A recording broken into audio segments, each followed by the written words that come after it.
yam and sweet potato, apple of my eye. Someone brought the gift to me, and I won't question why. I won't question why. Yam and sweet potato, I threw them up in the sky. And when it came down, I caught them in a pot, and I put that pot on the high. I put that pot on the high, yeah. Boiling up those sweet potatoes for I put them in a pie. And if you're good and sweet to me, I might share a slice with you. My, yeah, my. We doing a sweet potato shuffle all night long, yeah. We doing a sweet potato My name is shuffle. Kevin, and I'm on a mission. A mission to learn what it means to eat and live sustainably. I felt for a while that the way we lived and eat as a society just wasn't working for me. A lot of times I would eat fast food and, junky things, and I'd start to feel, weird. I'd start to feel sick, and I actually have some stomach issues that kind of make me not want to eat those things. So I started to become a lot more aware of that when it became more of a health issue. I'm going to talk to some people who feel the same way that I do and ask them what they've done about it. I guess the first question to ask is, what is sustainability? That's a $20,000 question. People use the word green, organic, sustainable. Genetic diversity, localization of food production, pasture-raised pork, grass-fed beef.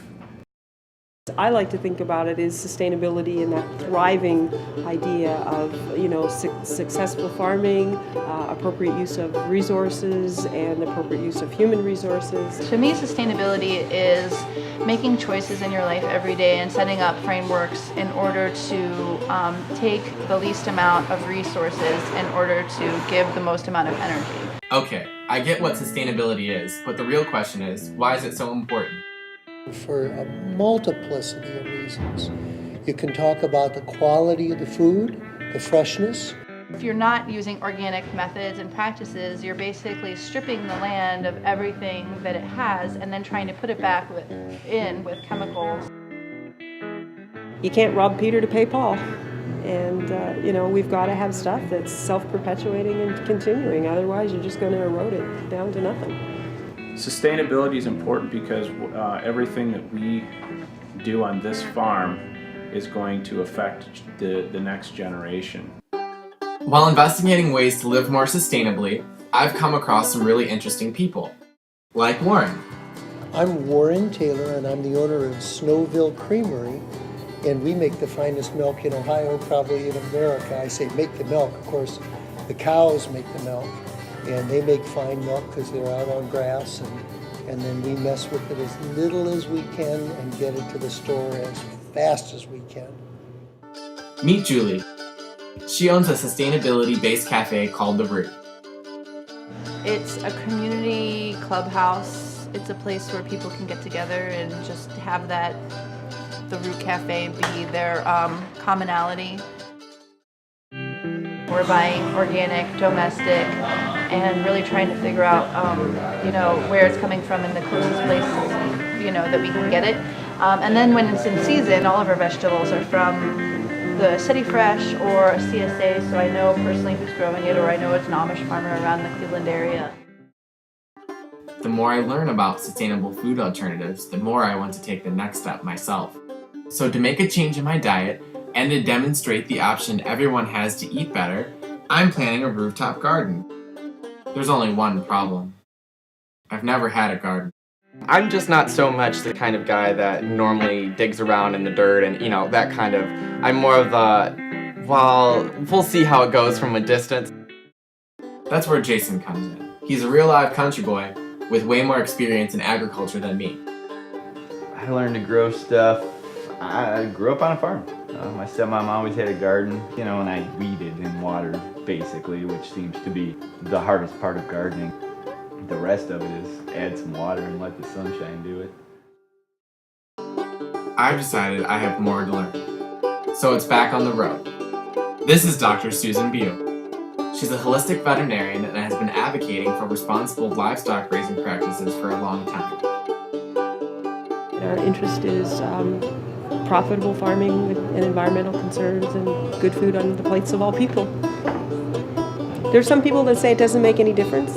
From where I stand on the circle, it's completely different products. The agrochemical type farming products are way different. A carrot is not a carrot, a piece of beef is not a piece of beef. We're looking at things that are intrinsically have different nutritional values, and so in some ways we're talking two different products, even though they both may fill our bellies. Scott is a farmer who raises completely organic, pasture-fed meat. We started out doing it out of a need for our own supply of hormone antibiotic-free meats for one of our children who was born with an immune deficiency where she was not able to have meats with antibiotics, and she was resistant to antibiotics. And then it became something where friends wanted us to raise stuff for them, so we started doing it on a small scale for friends. And then as the economy started to crash, I was in a different business doing construction work, and the work wasn't there, so I sort of began to develop a business plan for doing the farming more on a full-time basis. We offer pasture-raised pork, grass-fed beef, meat chickens, and eggs are our main products here. They're friendly. They are friendly. That's the difference between pasture-raised animals and conventionally farmed animals. They have a personality and they get to express it without being confined. Yeah, I've never been this close to pigs before. They're actually really fun to interact with. They kind of have a personality, like most animals do. Meanwhile, back at the studio, So what the hell are we doing? Jason and I are laying out the plans for our rooftop garden. Or rather, Jason's laying out the plans, and I'm doing my best to keep up. Well, I wrote some crap down. The pages. Stuff like how much we need. I don't know how much. See, the thing is, I don't really know how much I'm gonna get off 4 buckets of tomatoes.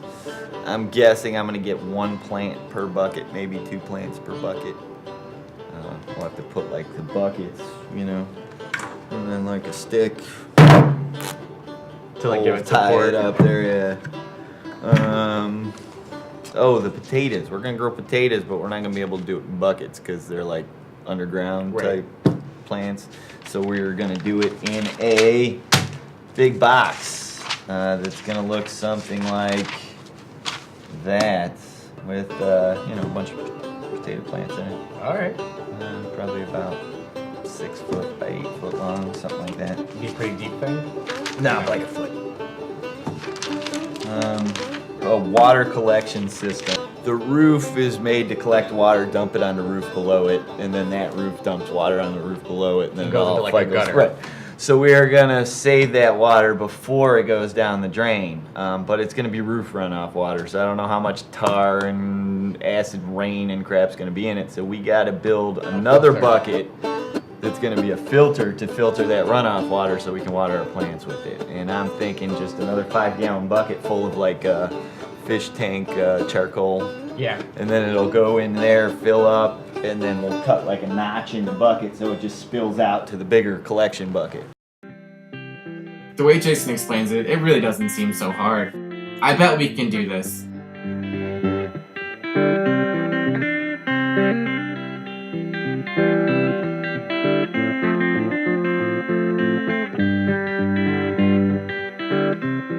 I really think that everyone has the opportunity to eat and live more sustainably than they do. Even if they don't have time to garden, there are options. I think people can afford to live sustainably. I think what it requires from most people is a change of lifestyle. I definitely check for ingredients, and if I go to the grocery store, I am only buying domestic. I try to buy all local, and Nature's Bin does a really good job of sourcing local vegetables. And there are some sort of certification programs that are also can be of value that help with the decision makings, and start looking, for example, at Food Alliance certification, which is a third-party certification that talks about humane standards of care, both for the animals and the human workers.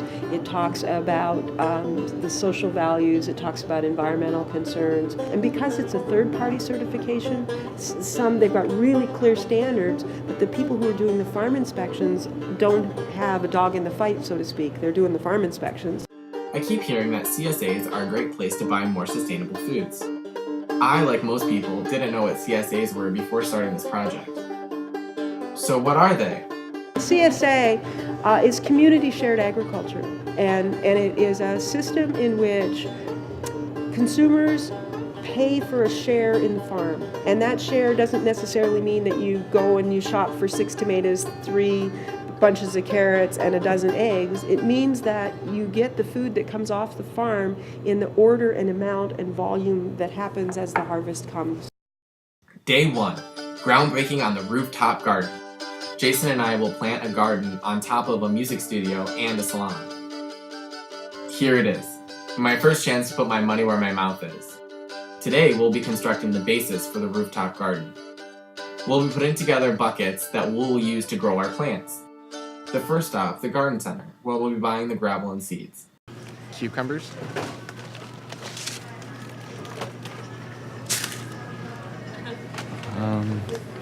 Yeah. Oh, you want some? You like half that, or Juan does anyway. Yeah. Just grow a couple.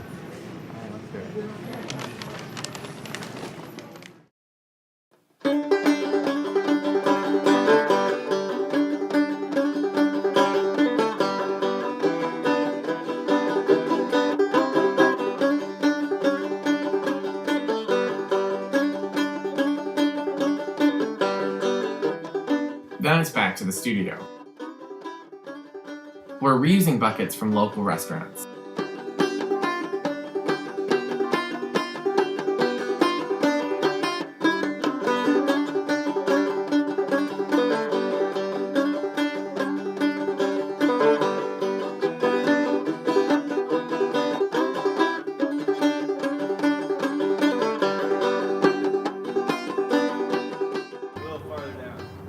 Right here?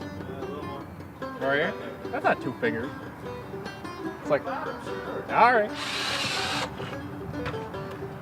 4 holes, you say?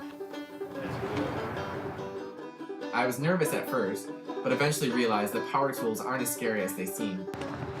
Right.